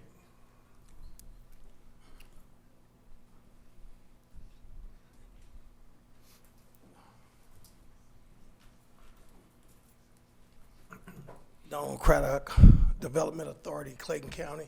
Good evening, commissioners. I agree with the young lady about the impact fees. I talked to some developers recently. One of the issues with developing in Clayton County is we don't have a qualified infrastructure to get out. If a developer come to Clayton County, they said that it takes 18 months to 24 months just to get through the planning stage to do what they need to do to build something out of the ground. Atlanta has impact fees, and they had a conference when the new administration came in, and they reduced the 1 year problem to 4 months because those fees provide them with enough revenue to bring in enough help to give the people who want to do business with us the services that they deserve, and it gives us revenue to get the services that the people deserve. What residents have to think about, the homeowners in our community, is it's like a bank deposit. If you don't put anything in it, you don't get anything out of it. We want more and better for our community, but we want to get it from somewhere in this mysterious ether, where it has to come from somewhere. And it has to come through either taxes or fees. And these impact fees were put in place because governments give subsidies to big companies to come in to a community. A lot of times that has an impact on us because we give them what they call tax abatement. They don't give us anything because they're creating jobs. Those impact fees, even the people that build and we give them tax abatements, they have to pay these fees. We get millions of dollars when they build big infrastructure projects in our community, like warehousing and big jobs for us. And so we have to think of it in the long game. When you're tier one, you need every tool in the toolbox to get you from the bottom to where we need to be. And I think this is one of the greatest tools that we can use in order to attract people and tell them that we're serious and we're ready to go to work. Thank you. All right, we've got time for one more. Anybody else like to speak? Ma'am, Mr. Chairman. Let's, Thank you. I just wanted to make a brief comment as your economic development officer that someone made the comment about being fearful that you would lose a project because of impact fees. And I just want to say that it is a common practice in economic development that impact fees are used sometimes to incentivize a project. And you have the ability to waive the fees if you want to get a project. I've seen that done in places where it's highly competitive and on the wire. So just wanted to make sure you knew that as commissioners, that you have that leeway in general. Thank you. Thank you, ma'am. Madam Clerk, that concludes the Chairman? Public hearing. Oh, on the Yeah, I second. did have one comment on this. Commissioner Davis. Yeah, I think one of the things to remember too is this is just about a study on impact fees. To begin to move forward, I think we've had a lot of good comments that come out tonight, and we've got to remember we can control what type of impact fees that we implement in the county. One, to save our residential, but two, to help us to attract larger and more advantageous commercial to our area. So I think with this being just a study, we've got to begin to look at it as such and not say these are impact fees that we're going to implement here. One impact fee does not fit all in all counties, so we must remember that as well. Chief. No, thank you, Commissioner, for your, and that's kind of one thing I just wanted to wrap this up with, is this is an informational session that we're required to do by law. As you saw in the schedule, this is a 7-month process that will incorporate a few more public gatherings, as well as the impact fee committee members that were appointed by you, the Commissioner. So there was 2 appointed by each, so we have a 10-member committee that will start to meet. And they represent, as required by law, a cross-section from developers to real estate, to citizens, to those that are involved with the building process. So as you said, all developmental impact fees are not created equal. Atlanta just went through their 10-year revision and substantially increased their fees to meet the demand of what's going on in Atlanta. So we will bring forth, as asked by the board, an ordinance for y'all to consider, and at the end of the day, we'll have them or we won't. But it's an intuitive public process that will take about 7 months. Thank you. Thank you. And Yes, if sir. you could tell us before you sit down, on average, how much it costs per fire station. Let's just start there because it affects everybody. Well, because we have fresh numbers on new fire stations, our prototype 2-bay design is about $4.5 million, and our prototype 3-bay is coming in a little over $5 million. And how much do we average pay for those big, beautiful fire trucks that we're running all the time? Well, before the 2017 emissions increase, they're running about 700 to 800,000. That will go up by 100,000 in 2017 when the new diesel motors come out with the new enhanced emissions. And real quick, tell us about the wear and tear on it as you shared it with me. What happens when we're constantly servicing? At our call volume, the fire department runs, I have to get out of that term, the fire department runs about 57,000 calls a year. So what we should normally get about 8 years out of a frontline pumper, we average about 4.5 to 5, and then we have to put it in reserve. So we're only getting 4.5 years, and we're having to spend a little under $1 million once again. If we're lucky. If we're lucky. Want the community to hear that. Thank you, Chief. Thank y'all. Appreciate it. All right, that concludes the public hearing. Madam Clerk. The next items are zoning hearings. Citizens may speak for or against an item that is considered by law to be a zoning decision, and each side will have 10 minutes to present its case. In the event there is more than one speaker per side, speakers must divide their time in order to complete their full presentation within a 10-minute time allotment. When the time runs out, the speaker will be expected to immediately cease speaking and to leave the podium area. Applicants or citizens speaking in favor of an item shall speak first. Applicants in zoning ordinance cases shall have the right to reserve time for rebuttal. Opponents of a zoning decision item shall have no right of rebuttal. When speaking, speak directly into the microphone and begin by stating your name, address, and name of any organization you represent. Abusive, profane, or derogatory language will not be permitted. Our first item is item number 21. Chairman. And I can go ahead and say, Commissioner Davis. I've spoken to Ms. Battle, and items, they want a table for 60 days, item 21, 22, 23, 24, and 25. All right, and you said you spoke to the applicant. I spoke to, yes, Ms. Battle concerning this, and I think she said something to, yes, Mr. Enriquez, for 60 days. You have something? No. Okay. Okay, so are you offering that up as a motion to table it until when? At the applicant's request. 60 days, which would be. And we are, hold on a second, we are able to do that, correct, Mr. Reed? Thank you. Commissioner Davis. Yes, that was May. May June 20th. 10th. June 20th. June 20th. June 20th. All right, real bad. Your motion. Motion to hold into those items 21 through 25 until June 20th board meeting. All right, is there a second? I'll second the motion. Any questions? Those in favor, aye. Aye. Opposed? It's unanimous. Our next item is item 26, BOC 2302-0280, which is a map amendment. Board of Commissioners to adjust the boundaries of the Highway 138 overlay district on the zoning map.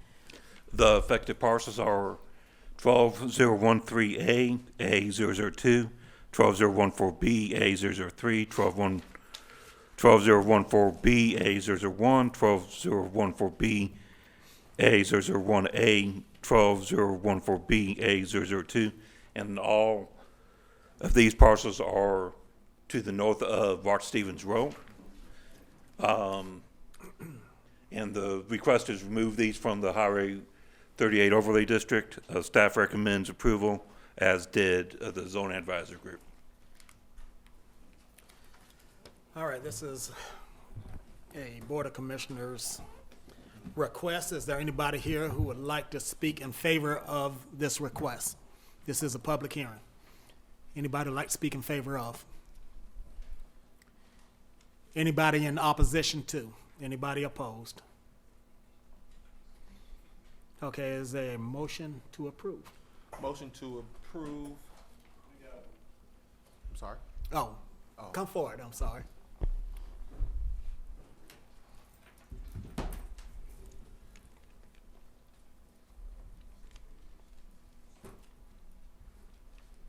Mary Helen Whitlock, 8009 Aloha Drive, Jonesboro. I just don't understand the impact that removing this from the overlay will have affecting for the previous request that they've removed and tabled until June.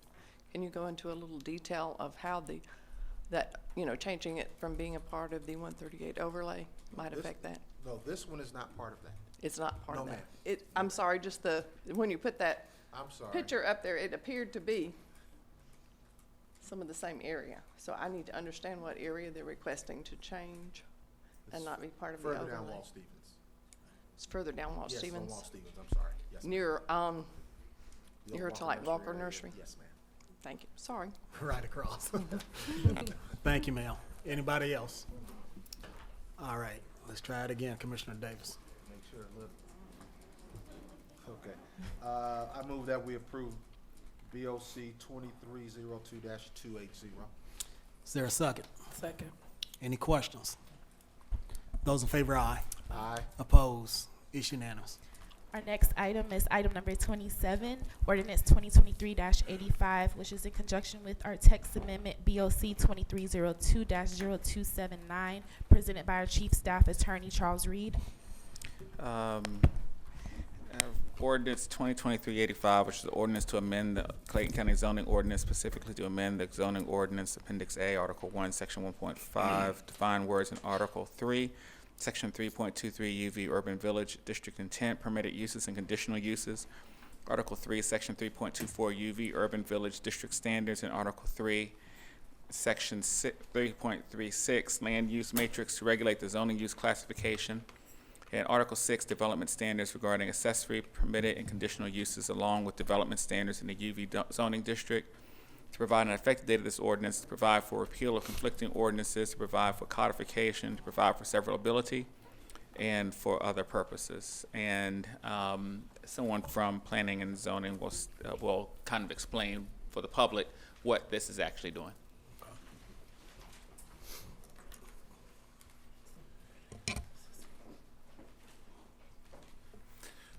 So what this is doing is, it is providing definition for live-work units. Live-work units does exist in the ordinance, however, definitions do not exist. It is revising a definition for condominium, and it is creating a new definition for single-family detached condo dwelling. Additionally, this is amending various permitted uses, along with, which also includes rewording of the zoning use classifications. Additionally, it is revamping the UV district standards to make it clear that there's the land development ratio, no more than 50% single-family detached residential component, minimum mixed use, which is non-residential use, as well as other standards, creating standards for non-residential uses, as well as single-family detached residential standards, and mixed use, which is residential on top of non-residential standards. It is also creating a new A and moving the B from moving B around and reverting B as well, which is the building orientation. And it's also creating new open space requirements for the urban village district. And the permitted uses, again, this is the land use matrix. And it is also creating new use standards for use standard section, which is for the live work unit. Staff recommendation is approval, so is the zoning advisory group. All right, thank you. This is a Board of Commissioners request, so is there anyone here who'd like to speak in favor of? Anyone like to speak in favor of? Anybody in opposition to? Anybody opposed? All right, is there a motion? So moved. Is there a second? Second. Any questions? Hearing none. Those in favor, aye. Aye. Opposed? It's unanimous. The board will now hear public comments. Citizens will be given 2 minutes, maximum time limit to speak before the board, with a total time of 20 minutes for comments. Comments must be limited to matters on the agenda or over matters which the governing body has jurisdiction. Speakers must maintain decorous demeanor and refrain from personal attacks upon board members, shouting and using obscene language. Please state your name and county of residency for the record, speak clearly into the microphone, and speakers should be courteous, respectful, and not make any disparaging remarks or use abusive language when addressing the board. Grace Hamlin. Grace Hamlin. Dr. Marla Thompson Kendall.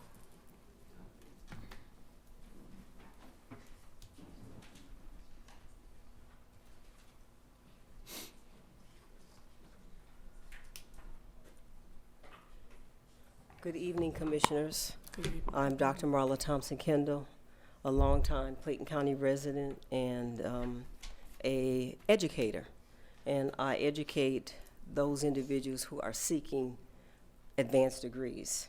I'm here to speak about some of the economic decisions being made in this county that don't appear to improve the quality of life. And I'm glad that I was here to hear the Roman presentation.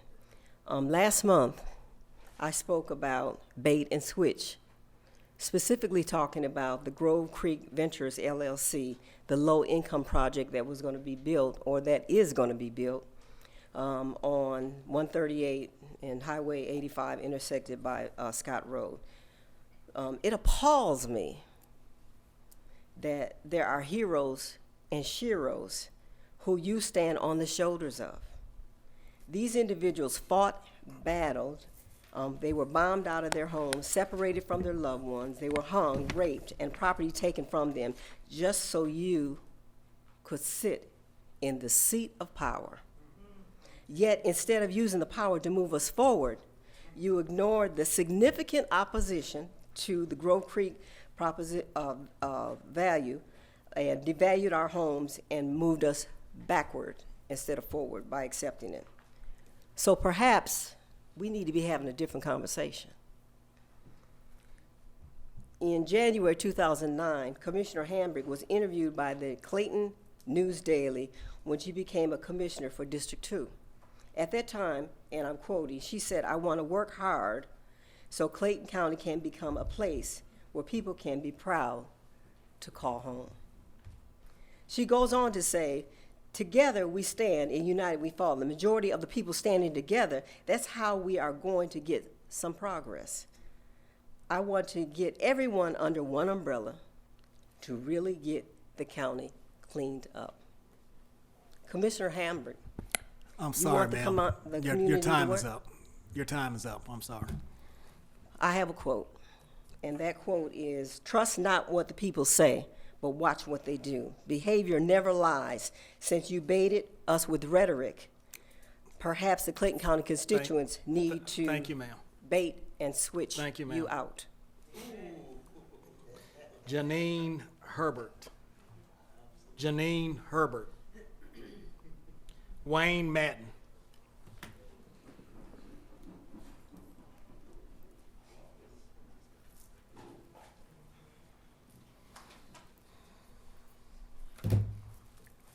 Good afternoon, Chairman Turner, Commissioner Anderson, Franklin, Hamrick, and Davis. Good afternoon. Good evening. I have a request that. State your name for me, please. Oh, Wayne Madden, Clayton County. I have a request that you all can honor. Move the session we're having now to the front. And that way we can be more beneficial. We can have a more beneficial conversation. The other thing I'm gonna request, about 10 years ago, you all rolled the taxes up 35%. The millage rate went up 35%. Y'all start working on getting that roll back down and get better accountants. If they don't know what they're doing, we need to replace them, get somebody to know what they're doing. And I'm gonna tell you, I retired from North Atlanta. Don't compare us with Alpharetta. They got high dollar people up there. Tech pay big money. Let's do what we can do. We got airports and stuff. We gotta decide what we want to be. But please do what you can do. Move this to the front and let's get that millage rate rolled back. Thank you so much. Kimberly Kirby.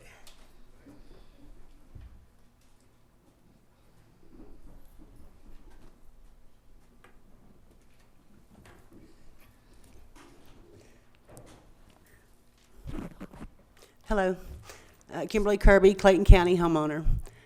I'm just going to read this. It's a lot easier. We're going backwards in time. Animal control is now killing animals as they please with no warning, no urgent plea, no kill list. After the senseless slaughter of 64 dogs when animal control was under Chief Register and Captain Thuman, we were promised that animal control would no longer kill puppies. That promise has been broken with no warning. It seems the only captain that I've known at animal control that really cared for placing all the animals at AC was Captain Thuman. It seems that unlike the captains after him that were sent to animal control to ride out the retirement, Captain Thuman took his job seriously. It seems the women captains at CCAC kill the most as if they may have something to prove. They seem to try and hide this with the excuse that they have a rescue dog. Also, their ability to communicate with Jane Q. Public is nil, kind of catty, if I may say so. They have never worked well with rescues, and they don't have to because they are police, and as mere tax-paying citizens, we mean nothing to them and know nothing. The current captain has taken away the right to take pictures at the adoption center. We have exercised this privilege since the adoption center was open. Is it to hide that 6 or more runs out front of the adoption center go empty at one time? This is the adoption center. Those runs need to be full so that the dogs can be seen, not killed. We're doing our best to get these animals out alive, only to be stopped at every turn with a new policy set forth by the present management at CCAC. It seems they would rather kill animals than to speak to rescue or give rescue a chance to get the animals out. We're being shut down with murder missiles. Let's not forget all the animals sent to the friend of staff's rescue in Heard County that was busted for killing and starving animals. Please retire the present captain at CCAC for the sake of keeping healthy, deserving animals alive. We need a proactive team at Clayton County Animal Control. When was the last time there was an adoption event or anything to attract adopters? Once again, we have a big black eye known as the pit bull killing machine. Remove turnip seed and give us something that is someone that is not retired and somebody that really cares about the animals in our county. Thank you. Thank you. Thank you. Mickey Garber.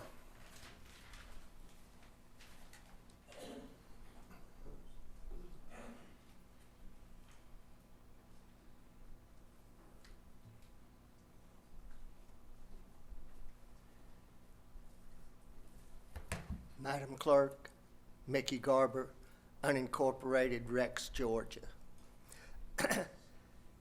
Today is a wonderful day. Today, I help elect a new sheriff in town. Sir, we only speaking on things on the agenda or within our purview. So keep it germane to that, please. Yes, I'm getting to that. Okay. I'm getting to that. No one is above the law. What is today's political sign is tomorrow's litter and garbage. Got to the point there. Thank you. and they, as the new sheriff or the defeated sheriff, no matter which one you are, you have an obligation to pick up all your political signs, because today they were a political sign, tomorrow they're an eyesore and litter. Thank you. Thank you. Lisa Fleming.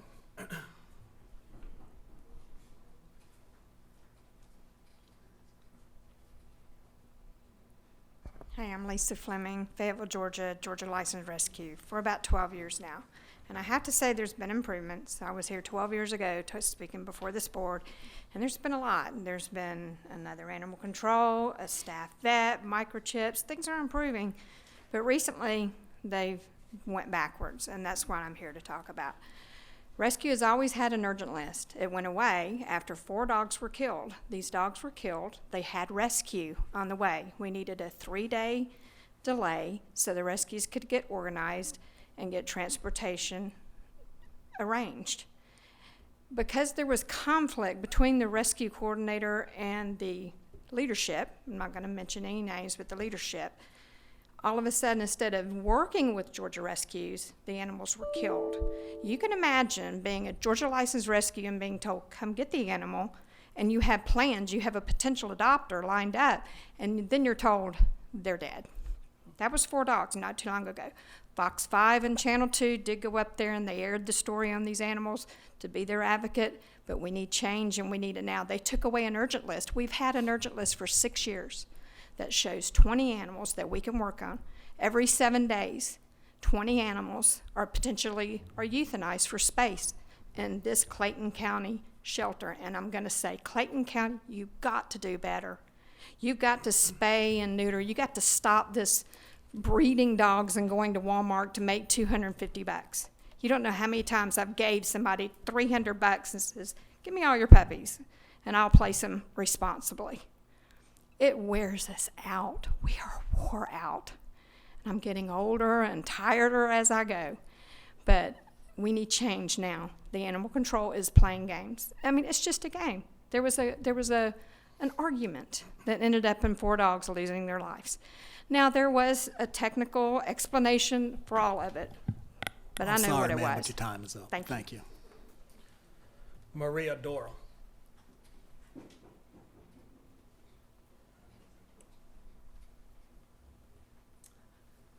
Hi, I'm Maria Giroux, Partners for Pets, Clayton County, Georgia, and I'm here to talk about animal control, but on a little bit different light. I want to say that you've got some employees down there that are wonderful. One of them is Tiffany Phillips. You couldn't ask for a better employee. I think most of you probably know Tiffany. Also, you've got a great rescue coordinator, but she needs help.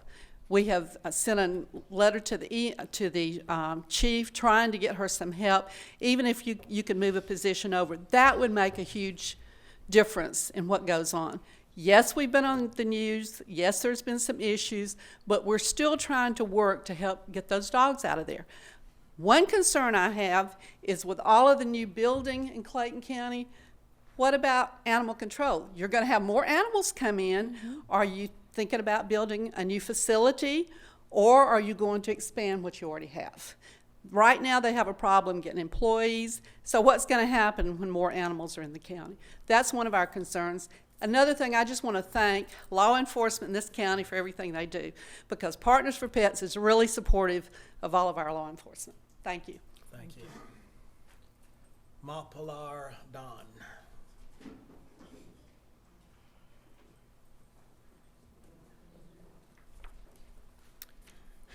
Mapiller Don, District 3, Chair of the Clayton County Library Board of Trustees. Good evening, Mr. Chairman, Madam Vice Chair, Commissioners Anderson, Hambrick, and Davis. On behalf of the entire Library Board of Trustees, we'd like to thank you all so much for acknowledging and celebrating the tremendous work that our director, Scott Parham, and his amazing staff are doing throughout the county to support the community. From children's services that engage young minds to senior services that empower our aging community to stay active and connected, to bridging the technological divide that still exists for so many Clayton County families, the library system continues to serve as a great source of support to the many patrons that walk through our doors every day. So in honor of National Library Week, which is next week, we just want to, again, echo the proclamation and encourage everyone to take the time to celebrate our libraries and the contributions of our staff, as well as to promote the use of the library and the many services we offer. The board would also like to thank COO Stanford, because we're actually doing a tour of all of our libraries and listening to our staff. And he has served as a facilitator. We actually did 3 of 6 sessions today, and we will be completing that, the remaining sessions on Thursday. And ultimately, this tour is to help us, to guide us in the decisions that we will be making as we move forward with new leadership. And so thanks to everybody who came out today. Thank you to our staff, and we look forward to visiting the rest of the 3 branches on Thursday. Thank you. Thank you. Gwen Gooden. Gwen Gooden. You good? Thank you. Madam Clerk, that concludes public comment. Is there a need for executive session?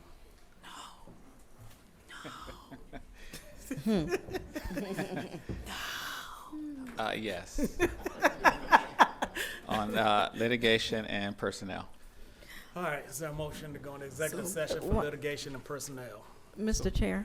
So moved. I'm asking for a motion first. So moved. Is there a second? I'll second the motion. Those in favor, aye. Aye. Opposed? It's unanimous. Commissioner Franklin. I just want to invite everybody out to Rotary's 5K that will be happening on this Saturday. So y'all, there's signs within the community.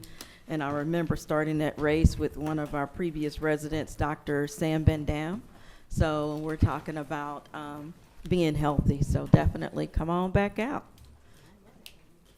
Thank you, everyone. Have a good night. Okay, motion to reconvene. So moved.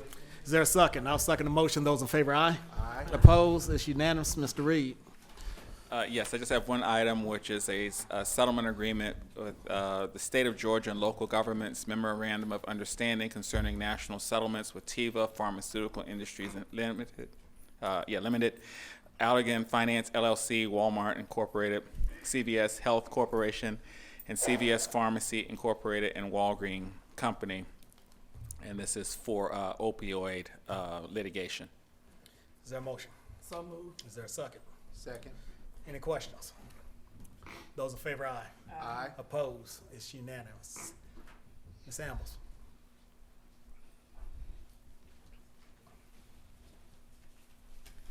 Good evening again, Board of Commissioners, Chairman, Vice Chair, and Commissioners, and also good evening to our Clayton County citizens. On behalf of Transportation and Development, Human Resources is requesting to hire Mr. Jason Long as Fleet Assistant Director of Operations at an advanced step from grade 30, step 3. Total annual compensation is $96,611. To grade 30, step 11, total annual compensation is $105,895. This request is being made in accordance with Civil Service Rule 5.201. The cost for BY23 is $1,785, and for BY24, the cost is $9,284. Is there a motion? Is there a second? Second. Any questions? Those in favor, aye. Aye. Opposed? It's unanimous. Thank you. All right, a motion to adjourn. So moved. I'll second. Those in favor, aye. Aye. Opposed? It's unanimous.